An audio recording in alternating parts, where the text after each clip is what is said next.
Kryeministri Edi Rama takoi sot qytetarët e njësisë nr. 3 në Tiranë, para të cilëve prezantoi në detaje projekt buxhetin e vitit 2026. Në këtë takim Rama foli për herë të parë për ngjarjen e rëndë që tronditi vendin pak ditë më parë, ku në një atentat në Rinas mbeti i vrarë Gilmando Dani dhe sot humbi jetën dhe shoqëruesi i tij Muçi Shaljani.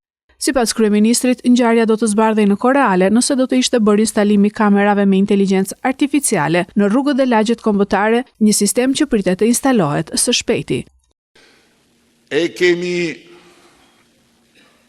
bërë të gjithë pjesën që duhet bënim, flas nga pikpamja tani e pjesës së qeverisë, me marrjen e mbështetjes nga Emiratet e Bashkuara, ku ky projekt është në zbatim, zbatohet prej vitesh dhe ka një sukses të jashtëzakonshëm.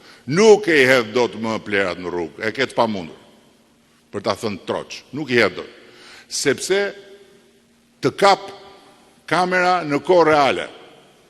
Dhe janë kamera inteligjente pikërisht për këtë, se nuk je ti që duhet kontrollosh videon e lagjes që të gjesh se po në momentin që dikush bën një shkelje në sistemin qendror ku ndodhet truri i gjithë këtij rrjeti kamerash, vjen sinjali dhe del atje personi konkret, i identifikuar.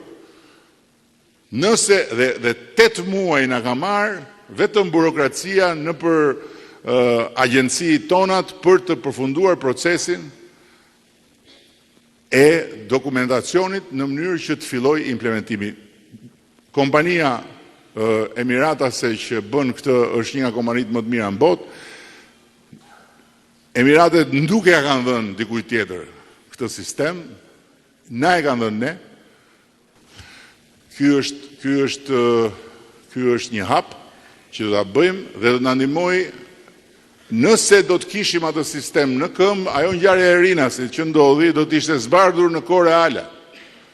Po nuk është problemi tek zbardhja. Problemi është që në momentin që ai sistem funksionon, parandalon, siç e ka treguar rasti në Emirate apo në vende tjera që kanë sisteme të tilla, parandalon në mënyrë jashtëzakonisht efikase të gjitha llojet e shkeljeve që lidhen pikërisht me rendin, me qetësinë, me respektimin e rregullave, nga rregullat e qarkullimit tek rregullat e bashkëjetesës në një lagje.